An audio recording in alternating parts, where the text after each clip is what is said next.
Bienvenue à tous. Durcir la réglementation sur les armes dites fantômes, une question de bon sens pour le président Joe Biden qui a annoncé en début de semaine de nouvelles mesures contre ces armes à feu difficilement traçables et facilement assemblées à domicile.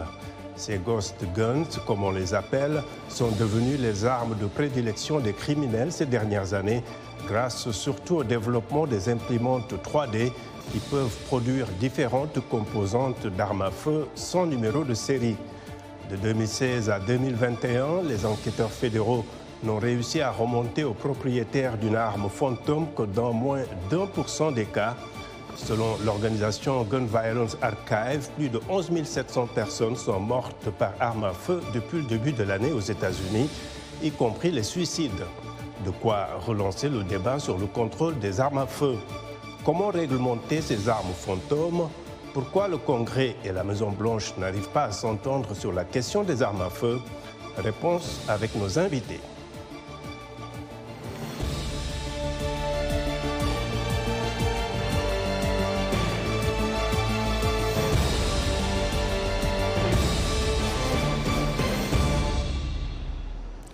Lors d'une cérémonie à la Maison-Blanche lundi, le président Biden a réitéré son attachement au deuxième amendement de la Constitution des États-Unis portant sur le droit de posséder une arme.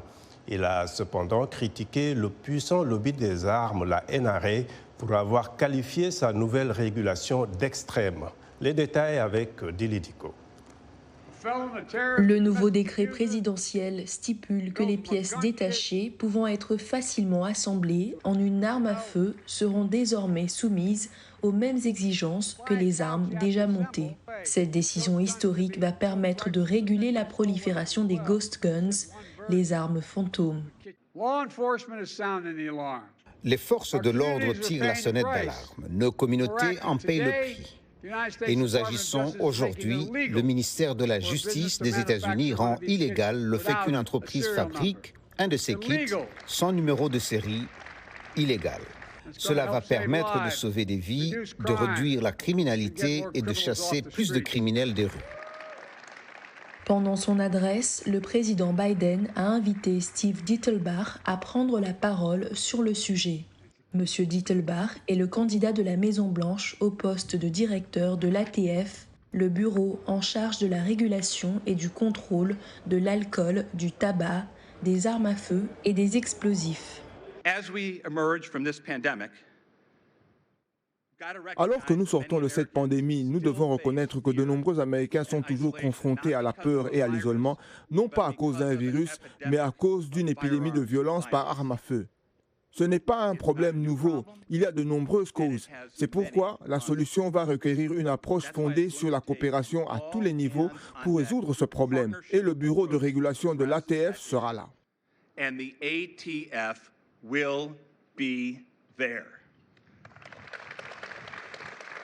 À New York, où beaucoup de ghost guns sont en circulation, le maire, en isolement pour cause d'infection au Covid-19, a salué la décision du président Biden.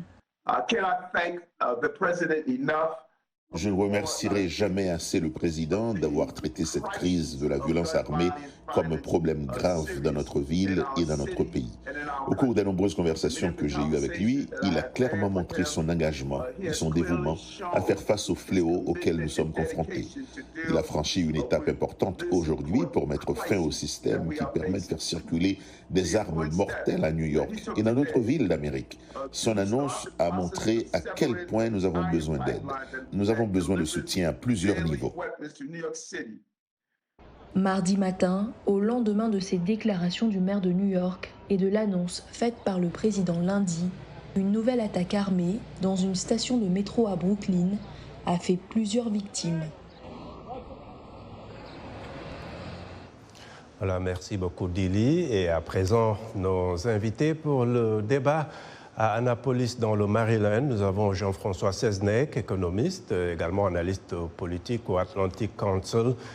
Ici à Washington, René Lake, analyste politique, et toujours dans la capitale fédérale américaine, Herman Cohen, ancien secrétaire d'État adjoint aux affaires africaines. Merci à tous d'être avec nous. Alors René, le président Biden veut réglementer les armes fantômes. Alors comment l'administration va-t-elle s'y prendre, sachant que c'est déjà même difficile avec les armes estampillées, avec des numéros de série? Oui, en fait, ce sont les deux principales mesures. Il pense qu'il va falloir demander aux fabricants de mettre des numéros de série sur certaines des parties qui permettent au fond de tracer l'origine d'acquisition de ce type d'armes, premièrement, et deuxièmement, soumettre les acquéreurs à ce qu'on appelle un background check, donc jeter un coup d'œil, en fait plus que jeter un coup d'œil, s'intéresser au background des acquéreurs. Donc voilà les deux principales mesures et qui pourraient effectivement, en tout cas selon plusieurs experts, jouer un rôle important dans le contrôle, en tout cas au moins l'identification des personnes qui sont détentrices de ces armes. D'accord. Alors Jean-François Seznec, la vente des kits d'assemblage a explosé ces dernières années sur Internet. Le président Biden a même montré devant les caméras la facilité avec laquelle on pouvait assembler ces armes. Alors, avec un business aussi florissant, est-ce qu'il sera facile de réglementer la vente de ces armes fantômes? Non, ça va être très compliqué parce qu'en plus, ces armes peuvent venir, enfin, ces kits peuvent venir de n'importe où, de n'importe quel pays, en fait, être envoyés par la poste, sur FedEx. Il y a vraiment beaucoup de facilité. Je pense que ça va être très difficile de limiter vraiment la vente de ce genre d'armes. J'avoue que c'est assez déprimant, mais je ne vois pas vraiment comment n'importe quelle loi fera vraiment réussira vraiment à limiter ces ventes. Alors, Herman Cohen, déprimant, comme l'a dit Jean-François Seznec. Alors, Eric Adams, qui est le maire de la ville de New York, où ces ghost guns circulent beaucoup, il a salué la décision du président Biden, mais sa position est loin d'être partagée par les républicains. Alors, pour vous, même avec le deuxième amendement, ne devrait-on pas quand même identifier les armes qui circulent, même avec... Bien sûr, s'il y a un crime, par exemple, si on trouve l'arme qui a été utilisée, on peut trouver la personne qui a acheté cette arme. C'est fondamental. Et ce n'est pas une violation de droit d'avoir une arme chez vous. C'est fondamental de dire qui a fait ce crime, n'est-ce pas? Et je crois que même les gens qui sont les plus conservateurs, qui ne veulent pas des lois contre les armes, doivent accepter ça. C'est ridicule de ne pas accepter ça. Et beaucoup pensent que c'est un risque pour le public, mais René Lake, au-delà des clivages politiques et idéologiques, pourquoi, selon vous, la question des ghost guns est vue différemment selon qu'on est maire de New York ou de Detroit, ou qu'on est élu d'une ville, disons d'une ville du sud du pays? Oui, bon, écoutez, c'est essentiellement des questions d'ordre politique. Bon, il faut quand même noter qu'il semblerait, bien que je n'ai pas vu de chiffres très précis, que ce type d'armes circule plus en zone urbaine qu'en zone rurale. En zone rurale, vous me direz, l'accès à des armes, je dirais, normales, ordinaires, traditionnelles, est en général beaucoup plus facile. Mais au-delà de ça, c'est vraiment une question d'ordre politique, comme... vous le savez, les pays du Sud, les États du Sud sont plus conservateurs, sont plus sensibles à cette question de la détention d'armes. Alors, c'est à la fois les pays du Sud, mais aussi ce qu'on appelle un peu les États qui sont dans l'interland des États-Unis. Et Jean-François Seznec, selon l'organisation Gun Violence Archive, il y a plus de 120 fusillades déjà aux États-Unis depuis le début de l'année et plus de 11 700 morts si on compte les suicides. Ces chiffres ne devraient-ils pas pousser à l'action, au moins sur cette question des armes fantômes? Oui, ça devrait pousser à l'action, certainement, mais malheureusement, ça ne le fait pas parce que il y a une telle controverse dans le pays sur le sujet des armes en général et que n'importe quel effort pour limiter, quelle que soit l'arme, les armes en question, est très critiqué des deux bords. D'un côté, les libéraux voudraient des formes, les plus extrêmes des libéraux, si vous voulez, voudraient des formes de contrôle beaucoup plus importantes, et les conservateurs, les plus conservateurs, voudraient encore moins de contrôle. Donc, c'est très difficile d'obtenir quoi que ce soit là-dessus. Et il y a vraiment pas grand-chose. J'avoue que je reste très bouche bée, si vous voulez, devant les efforts qui sont faits, parce que je vois mal comment, vu la situation politique en ce moment dans le pays, qu'on puisse obtenir quoi que ce soit. Alors, Herman Cohen, les défenseurs du deuxième amendement, comme la NRA, disent qu'une personne armée est moins susceptible d'être victime d'une attaque à main armée. Comment est-ce que vous comprenez cet argument? C'est plus ou moins vrai, n'est-ce pas? Si vous avez une arme chez vous, et si quelqu'un essaie d'entrer dans votre maison, si c'est un voleur ou une autre personne méchante, on peut toujours utiliser l'arme. C'est très logique, ça, n'est-ce pas? Alors, c'est quelque chose que vous soutenez, en fait? Moi, j'accepte le deuxième amendement. Mais le deuxième amendement aussi parle d'une milice bien réglementée. C'est-à-dire, les gens ont le droit d'avoir des armes chez eux, mais le gouvernement a le droit de réglementer ça. C'est pourquoi, dans la loi maintenant, avant d'acheter une arme, le vendeur doit téléphoner au FBI pour savoir si vous êtes un ancien criminel, par exemple. Il y a d'autres raisons de ne pas vendre cette arme. Je crois que c'est tout à fait raisonnable, n'est-ce pas? Oui, justement, René, que pensez-vous de cet argument du bon gars avec une arme contre le mauvais gars avec une arme? Écoutez, moi je crois que, comme souvent quand on est un peu perdu, comme disait tout à l'heure Jean-François, il faut regarder les chiffres, il faut interroger la science, entre guillemets, puisque les statistiques sont des éléments fondateurs de la science. Aux États-Unis, 80% des homicides sont commis avec des armes à feu, Abdulrahman, contre 4% en Angleterre. Donc, et si on compare par rapport à d'autres pays, je crois que le Canada, c'est 34, la Finlande, 32. Donc, les différences sont énormes et c'est essentiellement lié aux questions d'ordre politique et juridique par rapport à la question de la détention, du droit à la détention d'armes.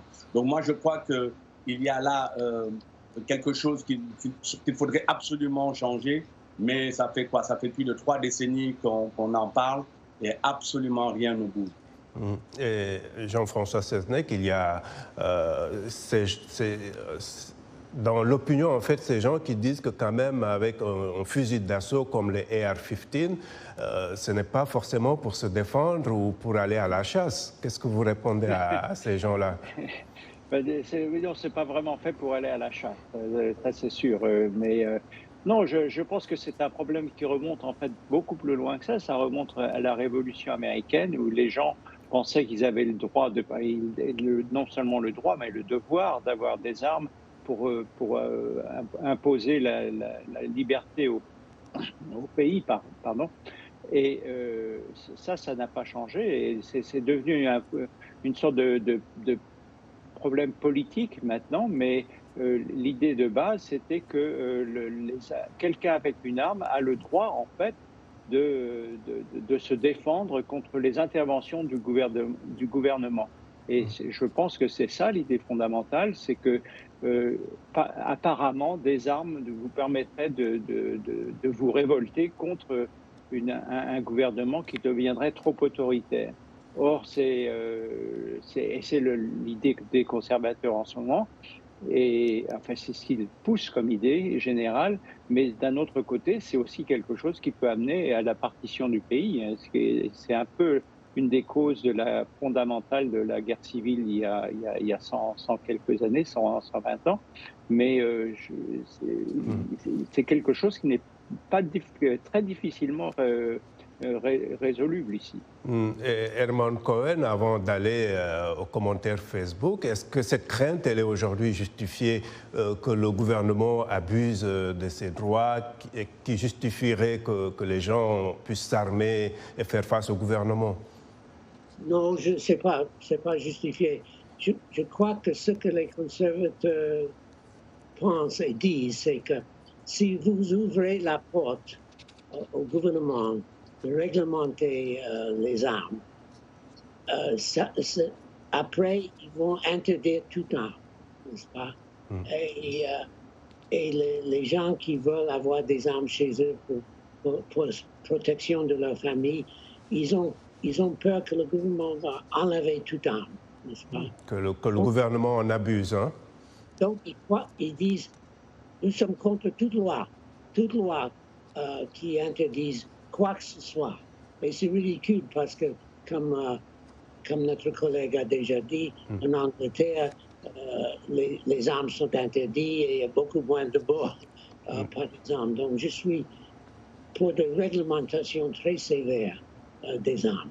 D'accord, merci beaucoup. Alors, voici quelques commentaires de nos téléspectateurs sur la page Facebook de VOA Afrique.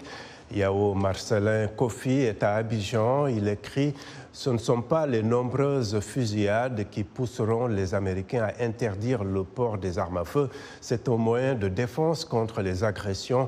Le Congrès et la Maison-Blanche pourront s'accorder sur l'encadrement du port des armes à feu aux États-Unis, comme la vente des armes légères aux personnes majeures et jouissant d'une bonne santé mentale. » Et puis Archiduc Théodore est à N'Djamena. Il écrit « Il sera difficile pour que le Congrès et la Maison-Blanche s'entendent sur la question des armes à feu, puisque la vente des armes génère beaucoup de recettes dans l'économie américaine, sous le prétexte de l'autodéfense. » Merci de rester fidèle à VOA Afrique. Washington Forum revient après une courte pause.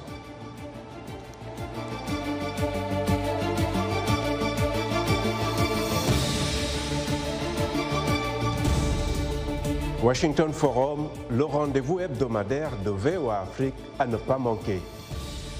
Chaque semaine, nous sommes ensemble pour 30 minutes pour décortiquer les grands sujets qui font l'actualité.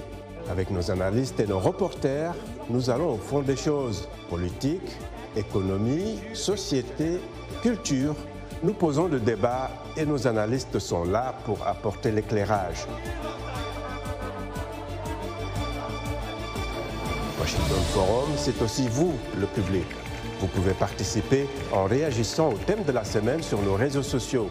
La rédaction de VOA Afrique vous donne rendez-vous sur ses chaînes partenaires, son site voaafrique.com et sur ses plateformes numériques pour prendre part à ce forum réalisé dans nos studios à Washington.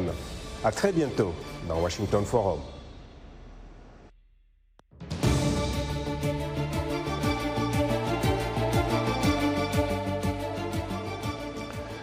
Heureux de vous retrouver pour la seconde partie de Washington Forum et je rappelle nos invités à Annapolis dans le Maryland, Jean-François Seznec, économiste Atlantic Council, également analyste politique. À Washington, René Lec, analyste politique et toujours dans la capitale fédérale. Herman Cohen, ancien secrétaire d'État adjoint aux affaires africaines. Alors René, Tom Cotton, qui est un sénateur républicain de l'Arkansas, a réagi disant que les régulations ne font que compliquer l'accès aux armes de citoyens respectueux des lois. Alors, ça repose un peu la question de, disons, la crainte des conservateurs d'une régulation excessive, mais est-ce qu'on peut faire bouger les lignes au Congrès, même au moins sur cette question des armes fantômes? Écoutez, sur la question des armes fantômes, moi je pense qu'on ne peut pas la séparer de la question des armes de manière générale, hein, comme l'ont souligné tout à l'heure Herman et Jean-François. Je crois que les deux sont complètement liés. Et comme je disais, ça fait plus de 3 décennies qu'on est sur ce dossier. Et vous savez, les tueries de masse aux États-Unis, vous l'avez même indiqué tout à l'heure, il y en a plus de 120 depuis le début de cette année, ça fait 40 tueries de masse par mois. Donc les chiffres sont énormes et ça n'a pas fait bouger les choses. Il y a eu des tueries de masse beaucoup plus importantes. Il y en a eu quelques-unes cette année, mais il y en a eu de beaucoup plus importantes les années passées, avec des dizaines et des dizaines de morts. Il y en a eu même où il y a eu des morts d'enfants dans des écoles et tout. Mais malgré tout, on n'arrive pas à obtenir un consensus politique, y compris sur des questions sur lesquelles l'opinion publique américaine est totalement favorable. À plus de 80%, les Américains sont d'accord pour que le background check soit généralisé. Mais est-ce que vous comprenez un peu l'argument des conservateurs qui craignent un peu une régulation excessive? Encore une fois, la question du gouvernement qui s'implique dans les affaires des citoyens. Oui, écoutez, vous savez, le gouvernement s'implique dans la régulation du trafic automobile. Il faut un permis de conduire pour pouvoir conduire. Il y a des tas de domaines dans lesquels le gouvernement s'implique et est impliqué. Et je pense qu'il n'y a aucune raison que les armes y échappent. Maintenant, ceci dit, Abdourahmane, pour aller un peu dans votre sens, il est sûr que pour quelqu'un qui connaît bien les États-Unis, c'est quoi? C'est le continent des grands espaces, hein. Si vous allez dans certains endroits et que vous avez une maison et que la maison suivante, elle est à 20 km et que le prochain poste de police, il est à 50 km, il est évident que si vous n'êtes pas armé, vous mettez votre vie et celle de votre famille en danger. Donc, il y a peut-être quelque chose il y a certains aspects spécifiques aux États-Unis et notamment au monde rural à prendre en considération. Je n'en doute pas. D'accord, Jean-François Seznec, est-ce que finalement ce n'est pas juste un vœu pieux pour Biden, puisque le décret qu'il a signé ne peut pas avoir un peu la même force qu'une loi qui est votée au Congrès, par exemple? Oui, c'est tout à fait vrai. Je pense que c'est une très bonne façon de le dire. C'est un vœu pieux. Je ne pense pas que ça amènera beaucoup de changements. J'ai une petite chose que j'aimerais peut-être dire quand même, c'est que quelqu'un de vos correspondants en Afrique a dit que c'était en fait une question de profit des compagnies d'armes. Mais il faut aussi se rappeler un téléspectateur, oui. Oui, que c'est une grande partie des armes vendues aux États-Unis ne sont pas fabriquées aux États-Unis, ils sont fabriquées en Europe et vendues par Beretta et d'autres gens comme ça. Et ils ont des marchés très importants. Donc, ce n'est pas uniquement une question de profit. En plus, les ghost guns dont vous parlez, ça vient de toutes petites compagnies, ça vient de n'importe où. Vous achetez des plans et donc c'est en fait en concurrence avec les grandes compagnies qui vendent les armes. Et il va y avoir une bagarre, si vous voulez, commerciale entre les petits fabricants qui vendront pour pas cher des armes à fabriquer chez soi, et puis les grandes compagnies qui fabriquent eux-mêmes des armes soit aux États-Unis, soit en Europe. Donc, si je vous comprends bien, en tant qu'économiste, cet argument commercial dont certains parlent souvent pour justifier pourquoi autant d'armes circulent aux États-Unis, c'est plutôt un mythe pour vous, non? Ah oui, tout à fait. Moi, je pense que c'est tout à fait un mythe. C'était comme l'a dit René, l'idée, c'est que les gens veulent se protéger et c'est ça qui vraiment compte le plus. Herman Cohen, est-ce que selon vous, la question des armes à feu sera un grand sujet lors des primaires et des élections de mi-mandat de novembre, lorsqu'on a d'autres questions brûlantes aussi, hein, comme l'inflation ou la guerre en Ukraine? Je crois que ce ne serait pas du tout un sujet de discussion pour l'élection prochaine. Comme vous dites, la question d'inflation, c'est le plus important maintenant. Parce que les gens vont acheter les choses pour manger, pour nourrir leur famille. Ils voient que les prix ont augmenté 8% sur l'année dernière. Donc, la question d'armes à feu très, très loin derrière comme importance. Mais j'ai une autre chose à dire sur ce sujet. Le lobby le plus important en faveur des armes, c'est le National Rifle Association, qui travaille pour les fabricants d'armes. Mais cette association est en difficulté maintenant. Ils étaient traduits en justice par les gens qui demandent l'argent. Mon enfant a été tué dans l'école avec des armes. Donc, je demande que vous payiez. Et aussi, l'association a très peu d'argent maintenant. Et c'est une question de peut-être aller vers la banqueroute. Donc, ça, c'est très important. Et justement, si le Rifle Association devient moins important, ce sera plus facile de réglementer les armes. donc pour vous, l'affaiblissement de la NRA peut favoriser un peu le débat au Congrès, ça peut faire bouger les lignes, c'est ça? À mon avis, oui. Alors, René, les démocrates avaient promis de faire de la question des armes à feu une priorité, 2 ans après l'élection de Biden, un contrôle du Congrès par les démocrates, même avec une courte majorité. Vous pensez qu'ils ont fait assez, surtout par rapport à leurs électeurs de gauche? Oui, écoutez, Abdourahmane, c'est difficile de répondre à la question parce qu'on est dans une situation tellement exceptionnelle avec la pandémie. Qui est là depuis plus de 2 ans maintenant. Donc les priorités de l'administration Biden étaient tout autres. C'était lié à la question économique liée à la pandémie. C'était la question de la guerre en Afghanistan. Ensuite, ça a été la relance économique, la question des infrastructures à la fois matérielles et humaines qui ne sont pas encore passées, entre parenthèses, et maintenant la guerre en Ukraine. Donc les priorités de l'administration Biden, des démocrates, sont vraiment ailleurs. Et je suis tout à fait d'accord avec Herman. Je ne pense pas que cette question des armes à feu va être centrale à la campagne qui s'annonce dans les mois qui arrivent. Mais Jean-François Seznec, on a vu que, par exemple, pour la fusillade de New York cette semaine, on a vu quelques républicains qui ont déjà blâmé certains démocrates, notamment Alexandre Ocasio-Cortez, sur sa position en disant que c'est parce qu'elle pousse un peu pour un allègement des mesures de sécurité qu'on en est arrivé là. Malgré tout ça, ça ne sera pas un grand sujet politique pour ces élections?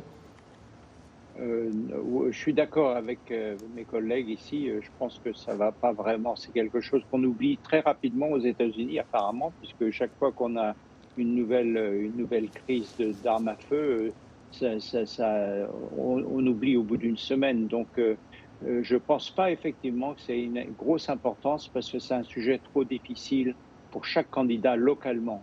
C'est vraiment des questions locales, ça. Et je vois mal vraiment que ça ait, à moins qu'il y ait vraiment un massacre de masse énorme, je vois vraiment mal comment ça pourrait devenir un sujet vital pour les élections qui viennent.